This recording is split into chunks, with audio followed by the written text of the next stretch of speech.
Auburn's recruiting prowess when it comes to men's basketball has only increased since Bruce got here. He has shown that he can not only go to the high school level and get the diamonds in the rough there, if not the 5 stars as well, but he can go to the JUCO ranks and even maximize what has become an increasingly more crazy world of the transfer portal.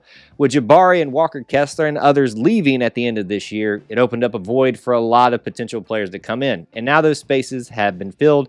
And frankly, we thought we might have one more coming in with the announcement of Julian Phillips making his decision for his future.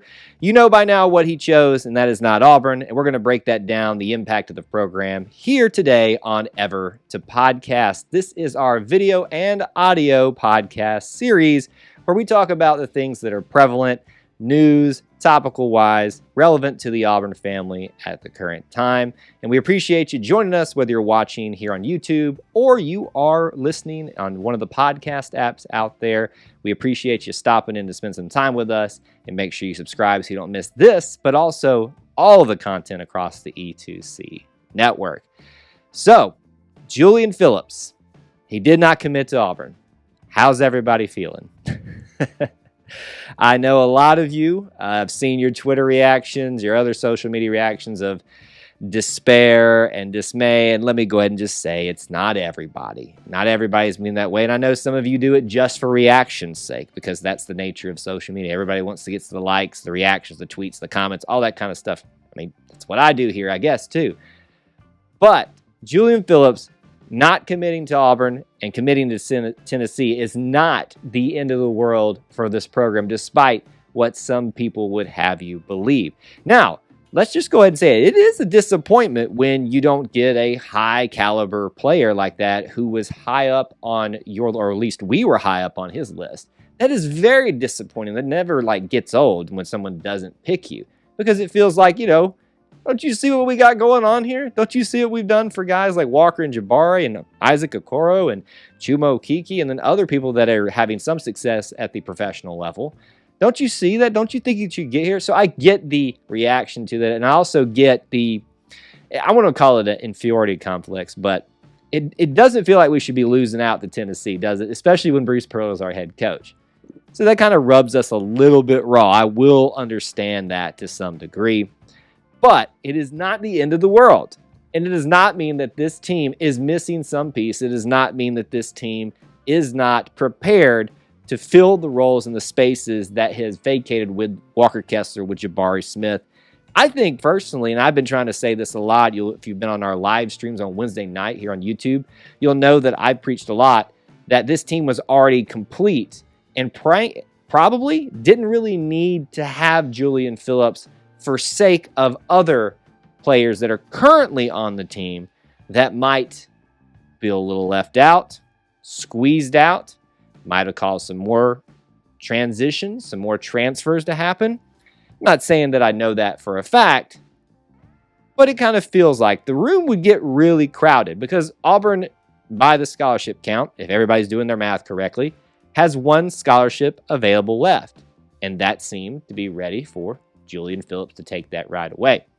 A lot of people will also talk about the fact that we need a guard, that we need a shooter. And while you may be correct in that, you may be looking at last year's team and saying, okay, we see who our guard play is, we see what their skill set is, and based off of last year, shooting was not their strong point. Well, definitely you could make a case that we would want to go to the transfer portal. We would want to pull in a recruit that's not committed yet, but I think basically everybody is. Somebody that is a much better shooter. But that's negating a year's worth of training, a year's worth of preparation, a year's worth of developing yourself as a shooter who's already here. So I'm not even going that far with it in terms of talking about we need a shooter. I get everybody's point on that, but I don't necessarily think that's what we need. Moving it back a little bit to Julian Phillips and his commitment. A lot of people talked about, he got paid a lot more by Tennessee. There was a day where I would just kind of look and roll my eyes at people, but those days are gone because it's all out in the open with NIL now, and so everybody's saying that we couldn't pay as much or things like that. Is that true? Nobody really knows. The only ones that know are Julian and Tennessee and anybody else that was offered them money because we weren't part of those deals. We weren't privy to them. But the fact of the matter is whether it was for money, whether it was for playing time, frankly, yes, did money probably play into this a little bit? Yes. I think playing time and having to compete for spots with a very loaded Auburn basketball team is part of the reason that Julian Phillips decided to go to Tennessee, or even if he hadn't gone to Tennessee, would have decided to go to another route. Because there was a point, people forget this, there was a point earlier this week where there was a lot of discussion that he was potentially going to go to the G League. And I think that that is probably something that was a reality earlier on in the week. Did things change in the middle of the week? We'll never know how it all shook out because only Julian know, only his family know, and only Auburn, Tennessee, the G League officials who make those type of decisions. They're the only ones that are privy to those types of things that are actually going on. We're just all speculating at this point, trying to make sense. And what makes sense to us? Why didn't he pick Auburn? Well, it's got to be money, right? I don't know. I think it really has to do with playing time. Not that he would or would not have started coming right in. A lot of people would assume that he probably would have started. But a lot of people even pointed out, some commentators, that he has some size-wise, some growing up to do in terms of filling out a little bit on the, I don't want to call him skinny because he's nowhere near skinny compared to me or many other people that are watching and listening to this. But this is not a player that came, in my understanding of the experts, so-called, breaking down, that's like a Jabari Smith. From day one, steps out there ready to go. Now, we can look at Jabari and say, he's pretty skinny too, but have you seen what the guy did with what he's working with right now? I don't think it really matters all that much. We don't know that for a fact with Julian Phillips. But the fact remains, he's not coming to Auburn. And it doesn't mean that Auburn's going to be any less of a team without him. This is negating things like Bruce Pearl bringing in Janai Broome, one of the best in especially the mid-major conference teams out there in terms of shot blocks and scoring from Morehead State. We actually got to see him this year, and I vaguely remember him being pretty decent during that game. Is he going to be a Walker Kessler? No, nobody is. I don't want him to be a Walker Kessler. I want him to be a Janai Broome. Is Juwan Traore going to be a Jabari Smith? No, but I don't want him to be. I want him to be Juwan Traore and what he needs to be for this team. So I think right there, those two picks right there, even though they're in effect replacing those two players, they're not going to be exactly the same, and I don't want them to be. And if Julian Phillips had decided to come to Auburn, I don't necessarily want him to be replacing X or Y or Z. If we were just going to say, mix and match here, Devin Cambridge, I don't want him to replacing Devin Cambridge because Devin Cambridge had a different skill set than Julian Phillips probably had.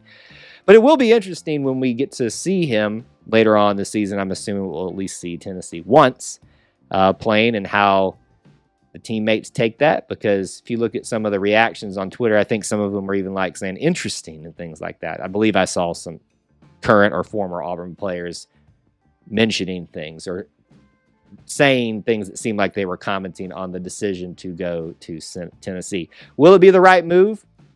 Well, only time will tell. A lot of people were comparing it to Justin Powell, JP to JP, Julian Phillips, Justin Powell. It's a completely different situation, but I digress. Julian Phillips coming to Auburn doesn't mean that this team is in desperate need of something and is now less complete. A lot of people, again, as I already talked about, are switching their focus to bringing in a shooter, something like that, to fill that extra spot. I encourage folks to start thinking this way. Frankly, I think you need to start preparing that unless the right situation comes up at the right time, that spot is not going to be filled. I could be wrong. And part of me hopes I'm wrong because I love seeing people come be part of the Auburn family and be part of our program. That makes me happy every single time. But what makes me more happy is that a guy like Jalen Williams, who has paid his dues, has been here, has had to sit behind, quote unquote, some other players who seemed to be at the time that they were here more talented, more ready to go professional, and needed that extra time to make that case for themselves. But yet, every time he comes into the game, he is an incredible force to be reckoned with, just simply from consistency alone. He can score, he can play defense, he's not a liability. You expect when you have a guy come off the bench that there's going to be a drop-off somewhere. That doesn't happen with Jalen Williams. If Phillips comes to Auburn, where does that leave Jalen Williams? I'm not going to assume that he would sit the bench again because Bruce Pearl himself has been adamant, especially at the end of the season, how much he wants to build the future team around Jalen. And I think that goes to show you that Bruce Pearl recognizes how important he is to this program right now, not just from the unseen things that he's doing, but what he has been to this program for hanging around, waiting, biding his time. Personally, I think it's Jalen Williams' time to shine just a little bit. And I'm not saying that he's going to start right away simply because of these things. He's got to earn it just like anybody else has. But if Phillips comes to Auburn, that makes that a really tough call for Jalen Williams. Do I want to have to risk having to ride the bench again if this guy proves to be maybe a little bit better than we anticipated coming right in? Because you could have seen a lineup with Janai Broome, Yawan Traore, Jalen Williams maybe, Phillips, Katie Johnson, Zep Jasper. That could be what it is. But now without that there, you've got a little bit of extra room, a little bit of wiggle room. So what happens with this extra scholarship now? Again, a lot of people are assuming we can go with a guard, someone out there that we probably could use a little bit of shooting help with based off of last year. But again, I would stress to you all, do not overlook the improvement that can happen for some of the guards that are here right now. Will it be leaps and bounds? Will they be a Bryce Brown? No, they won't. They definitely won't. Nobody's going to be the exact copy of someone else that we've had. So we can't make the assumption that that's what we need because that's what worked in the past. Sports change. Each individual sport changes within itself. Their offenses change, defenses change, schemes change. So you can only do what you have to work with at the time. You can only play with the chess pieces that are there. So will we go get a shooter? Will we go get a 3-guard, potentially? But I believe we have those pieces already here that we need. I think it's likely that Bruce will hang on to that scholarship for the off chance that someone becomes available that you just can't pass on.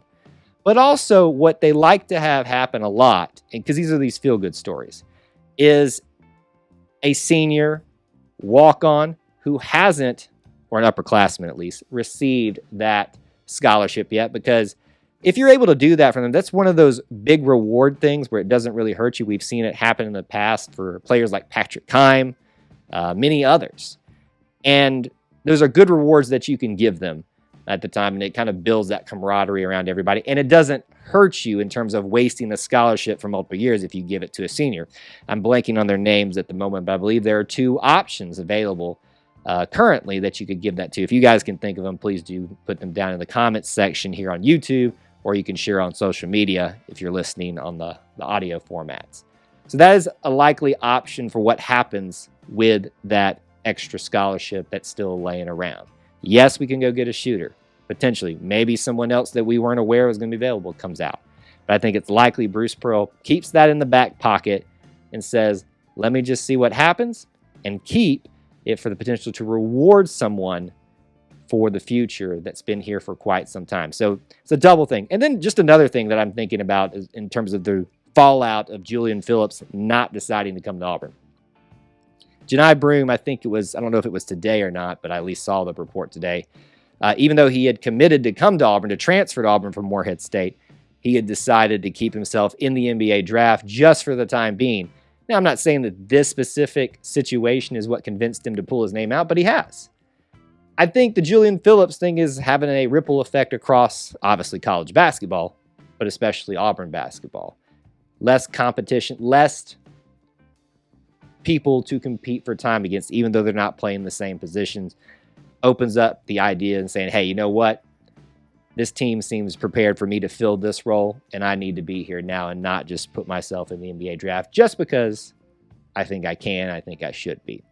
So all this to kind of wrap up to say, if you think that Auburn's team is now going to fall apart simply because they didn't get Julian Phillips, don't be that way. Be happy that you got Trey Orr. Be happy that you got Broom. Be happy that you got Chance Westry, Trey Donaldson coming in to fill some roles that a lot of people see that we need in terms of guard play, shooting. Those guys, we haven't seen how they are into the mixture yet. But will something else happen? We'll just have to wait and see. I just wouldn't anticipate it at this moment, but obviously things change on the fly fast. Regardless of that, I wish Julian Phillips the best of luck, except when you're playing Bruce Pearl and the Auburn Tigers. You did choose the wrong shade of orange after all. So those are my thoughts on the situation with Julian Phillips. I'd love to hear your take on this and everything that I had to say here. If there's anything that I missed in the breakdown of the situation, please do share it here on YouTube, or if you want to hit me up on social media, the E2C Network on social media, we can continue the conversation over there. As always, make sure you're subscribed here on YouTube and on the podcast to get this type of content all the time, but every other bit of content that we're putting out. And I appreciate you being here to talk with me about the whole of the Auburn experience. Until we talk to you again, War Eagle.